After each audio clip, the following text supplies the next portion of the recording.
5월 23일 월요일. 지금 누구와 통하십니까?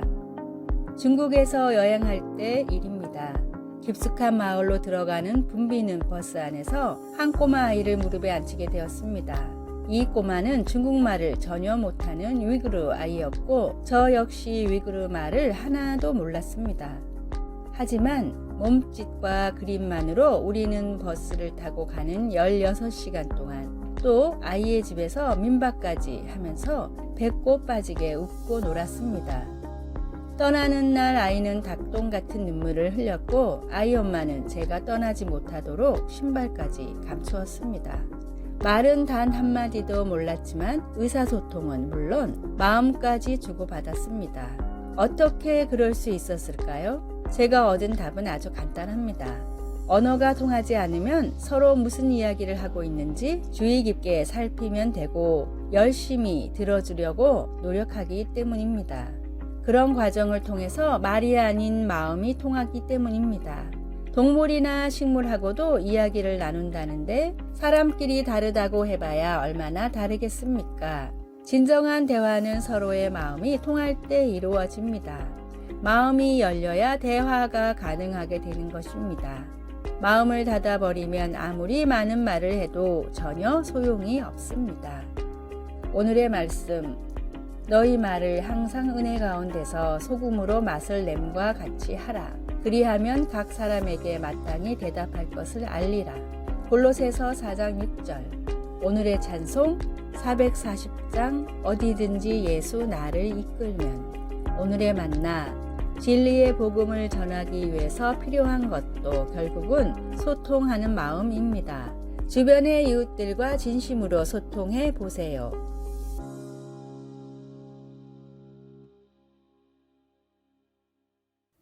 (5월 24일) 화요일. 다시 번성함. 햇빛과 물이 충분할 때면 엔텔롭 계곡과 피게로아 산 같은 캘리포니아 지역은 온통 야생화로 덮여 활기가 넘칩니다. 하지만 가뭄이 닥치면 어떤 일이 일어날까요? 과학자들은 어떤 야생화들은 씨앗들이 흙을 밀어내고 꽃을 피우게 하는 대신 많은 양의 씨앗을 땅 속에 저장한다는 사실을 알게 되었습니다. 가뭄이 지나고 나면 식물들은 저장해 두었던 씨앗을 이용해 다시 번성하기 시작합니다. 힘든 상황에도 불구하고 고대 이스라엘 백성들은 이집트 땅에서 번성했습니다. 노예 주인들은 그들에게 들판에서 일하고 벽돌을 만들도록 강요했고 무자비한 감독관들은 그들에게 왕을 위해 도시 전체를 건설하게 했습니다. 이집트 왕은 그들의 수를 줄이기 위해 영아 살해를 시도하기까지 했습니다. 그러나 하나님께서 그들을 지켜주셨기 때문에 그들은 학대를 받을수록 더욱 번성하여 퍼져나갔습니다. 많은 성경학자들은 이집트에서 사는 동안 이스라엘 남자와 여자, 아이의 인구가 200만 명 혹은 그 이상까지 증가했다고 추정합니다.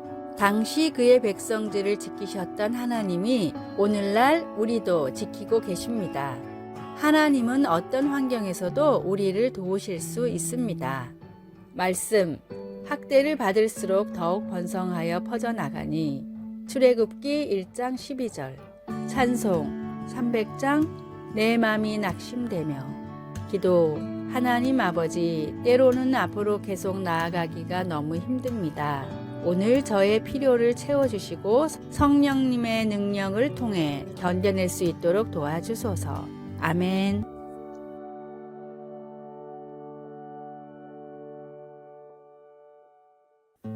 (5월 25일) 수요일. 여전히 그대로인 것. 주사기는 19세기 중반 프랑스에서 발명됐습니다. 현대의학 기술 발전에 혁명을 일으킨 것으로 평가받는 주사기는 몸통과 피스톤 그리고 바늘로 이루어져 있습니다. 주사기가 개발된 뒤로부터 약 160년이 지나고 많은 기술들이 발전했지만 지금도 주사기는 그때와 거의 비슷한 형태와 구조로 이루어져 있습니다. 그 이유는 아무리 기술이 개발되고 새로운 이론들이 나와도 주사기는 초창기 그대로의 모습이 가장 효과적이기 때문입니다. 스피커 역시 마찬가지입니다. 과학기술은 눈부시게 발전하고 있고 스피커에서 사용되는 부품들도 계속해서 달라지지만 소리의 음역대를 나눠서 출력하는 방식만큼은 아직도 몇백 년 전의 방식인 투웨이 혹은 쓰리웨이 방식입니다. 음의 영역을 4개, 5개로 나눌 수도 있지만 몇 배의 돈을 들여 그렇게 한다 해도 기존의 방식과 큰 차이가 나지 않기 때문에 지금도 아무리 비싼 스피커라 하더라도 이 방식을 벗어나는 것들은 사실상 없습니다. 이 역시도 수백 년의 역사 동안 이 방식이 가장 효율적이라는 것이 증명됐기 때문입니다. 세상이 달라지고 시대가 변해도 여전히 그대로인 것들이 있습니다. 시대를 초월한 진리는 변해서도 안 되며 바꾸려고 해서도 안 됩니다.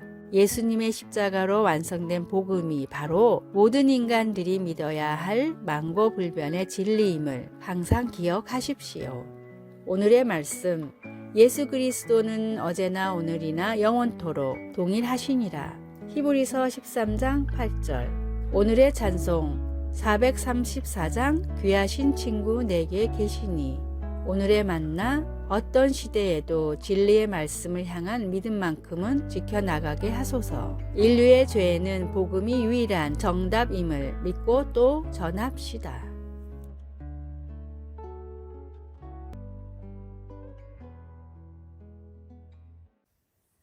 5월 26일 목요일 현명한 건축업자.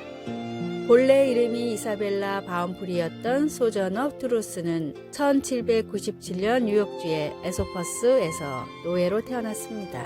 그녀의 자녀들도 대부분 노예로 팔려갔지만 1826년 자유를 위해 딸 하나를 데리고 탈출하여 그녀의 자유를 위해 돈을 지불한 어느 가정에서 자유인으로 살았습니다. 그녀는 부당한 제도의 가족이 뿔뿔이 흩어지는 것을 그냥 보고만 있지 않고 법적인 조치를 취해 그의 어린 아들 피터를 찾아왔는데 이는 그 당시의 흑인 여성으로서는 놀랄 만한 성과였습니다. 그녀는 하나님의 도움 없이는 자녀를 키울 수 없다는 사실을 깨닫고 그리스도를 믿는 신자가 되었고 후에 하나님의 진리의 기초 위에 자신의 삶이 세워졌다는 것을 보여주기 위해 이름을 소저너 트루스로 바꿨습니다. 잠언 14장을 기록한 솔로몬 왕은 지혜로운 여인은 자기 집을 세우되 이와 반대로 미련한 여인은 자기 손으로 그것을 허느니라 라고 말합니다. 하나님이 주신 지혜 덕분에 소저너에게는 격동의 시기에도 안전한 피난처가 있었습니다. 우리에게는 불의로부터 자녀를 구해야 할 일이 전혀 없을지도 모르지만 우리도 소저너가 사용한 것과 같은 기초 위에 곧 하나님의 지혜 위에 우리의 집을 지을 수 있습니다. 말씀, 지혜로운 여인은 자기 집을 세우되 미련한 여인은 자기 손으로 그것을 허느니라. 잠언 14장 1절. 찬송 204장 주의 말씀 듣고서. 기도. 하나님 아버지, 아버지의 영광을 나타낼 영원한 유산을 남기기 위해 아버지의 지혜를 저희에게 내려주소서. 아멘.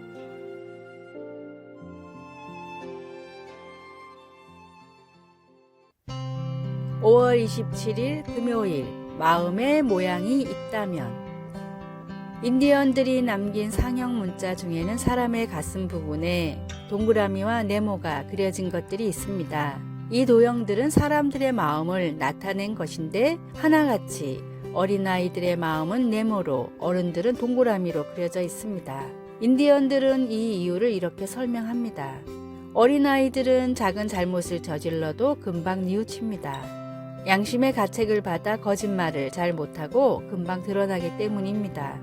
인디언들은 그 이유를 아이들의 마음은 네모로 되어 있어서 잘못을 하면 모서리에 찔려 참을 수가 없어서라고 생각했습니다. 반면에 그렇게 반복해서 죄를 짓고 잘못을 하다 보면 뾰족한 모서리가 닳아서 점점 동그래지는데 그래서 어른이 되면 더 이상 어린 시절과는 달리 거짓말을 해도 양심의 가책을 못 느끼고 잘못을 하고도 덮어두려는 경우가 많다고 생각했습니다.